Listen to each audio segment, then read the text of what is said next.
Michael, it's now over to you, part two. Thank you. Yeah, I wanted to conclude the second section that we were looking at before the coffee break with a couple of examples of positive and negative spiritual power in action.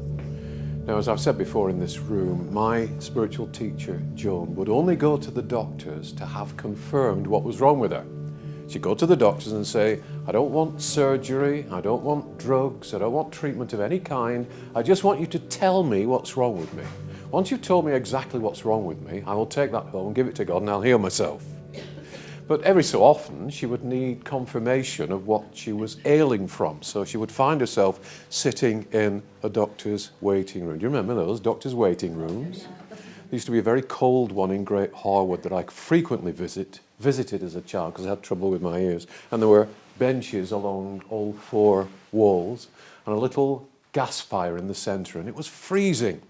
And it was on an honour system in those days. There wasn't a receptionist. You would go in and say, well, I think you were before me, and then it's that gentleman over there, and you'd wait and go in and see the doctor. And on this particular occasion, Joan was in the doctor's waiting room, and people were talking amongst themselves, as they did, to pass the time. And one gentleman had a particular beef about something. What it was isn't important. I don't know whether it's political or the council had charged him too much on his rates or something like that. But he was very angry. And he started off this conversation by being very angry and telling everybody what he was angry about.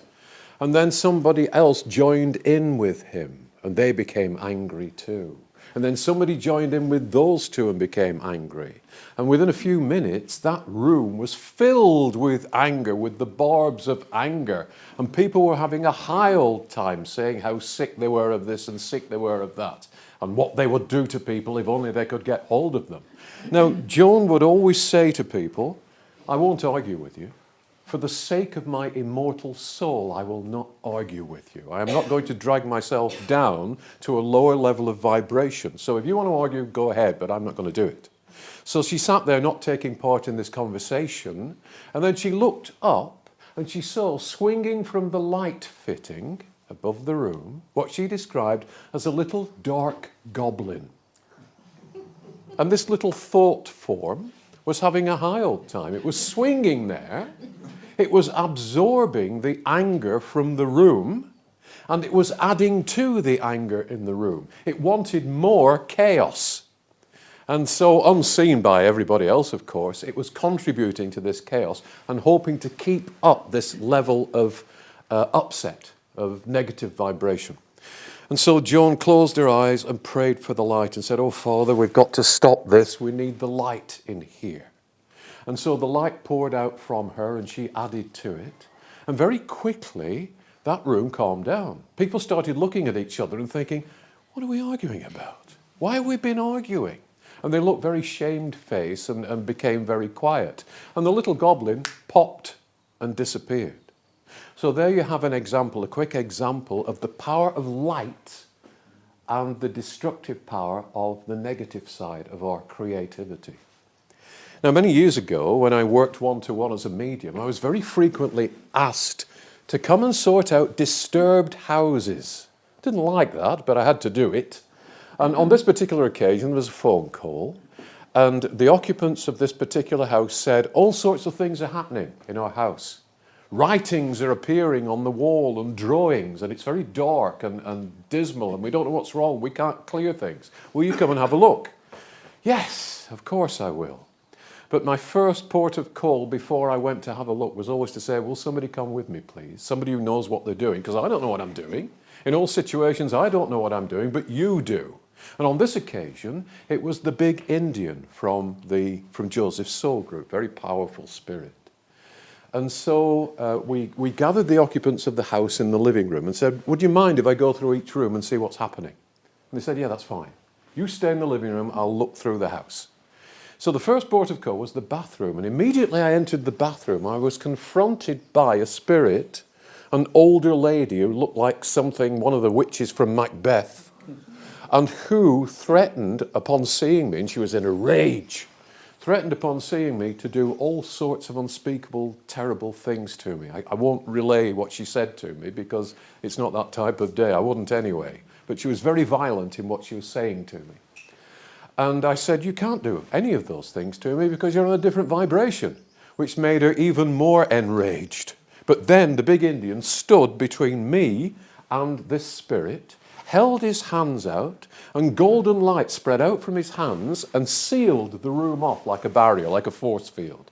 And then when he got it in place, he pushed and walked forwards. And as he pushed and walked forwards, the light pushed forwards in front of him.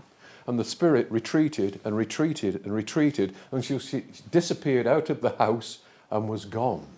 So that was the bathroom sorted out. We prayed for light in the bathroom. We then were on the stairwell when a man appeared this time, looked at me with hatred in his eyes and said, I'm going to kill you. I said, I don't think you are. I don't think you can. We're not on the same vibration, which enraged him. This time, the big Indian stood between me and this gentleman and formed a cross of golden light in front of him. And this cross grew and grew and grew, and he pushed it with one hand. And again, the spirit was pushed out of the house, and the light disappeared. And the big Indian said to me, there is a teenage girl in this house, and she is bringing in this chaos deliberately. And you need to talk to her. I will talk to her through you. Gather everybody in the living room and talk to her. And so we sat down with this young girl, and he said, why are you doing this? And she said, I can't forgive God for the death of my brother. Now, I can't remember which it was. Either her brother had died young through a car accident or through illness. Forgive me, I can't remember which it was. But she had blamed God for this and would not forgive, in her mind, God for what had happened to her brother. And she deliberately was bringing chaos into that house. And the big Indian said, as long as you want chaos to come into this house, it will come in. You need to forgive. There's nothing to forgive, but you need to forgive. And you need to let go of this conception of God as being against you. So we went through each room, and every room was cleared. There was light in that house. There was peace in that house. It was wonderful. A week later, I got a phone call again. The house is disturbed again. And I said, I'm sorry, but your daughter is purposely bringing in that chaos. And until such time as she decides not to do that, there is nothing I can do.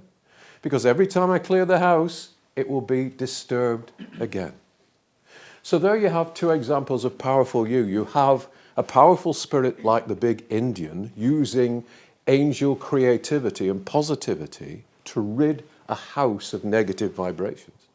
And you have a powerful you, exclamation mark, person on earth determined to draw on the negative side of things and to bring in chaos and to repeatedly bring in chaos to cause harm to her parents and to the house that she's living in.